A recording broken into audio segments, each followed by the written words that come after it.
தனி தனானா எல்லா பக்தாளுக்கும் ஆயுத பூஜை வாழ்க்கை.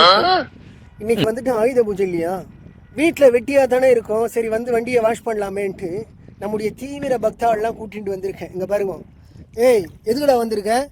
வண்டி கழுவுறதுக்கு 5 பேர் வந்திருக்கோம். அதுவும் வந்த இடம் தான் ஹைலைட்டு. என்ன மாதிரி இடம் பாருங்க, கட்டால் மாதிரி இருக்குங்க தண்ணி. இங்கே பாருங்க, கட்டால் மாதிரி இருக்குது. மலைக்கு மேலே ஒரு சிலை கோயில். இங்கே வந்துட்டு செஞ்சினாலே பொதுவாக பார்த்தேன்னா ஒரு மலை இருக்குன்னா அதுக்கு மேலே கண்டிப்பாக ஒரு கோயில் இருக்கும். மலைக்கு மேலே கோயில் இருக்குதுண்டா. எல்லா ஊர்லேயுமே பார்த்தோன்னா ஒரு மலை இருக்குன்னா மலைக்கு மேலே கோயில் இருக்கும். அப்படி ஒரு செஞ்சினாலே ஒரு இதுதான். செஞ்சினாலே நம்ம தான். அந்த மாதிரி ஒரு இயற்கையான ஒரு ஊர் தான் செஞ்சி. பாருங்க, செஞ்சி கோட்டை குஞ்சு கடா. இவங்க எல்லாம் யாருன்னு பார்த்தீங்கன்னா செஞ்சி கோட்டை குஞ்சு.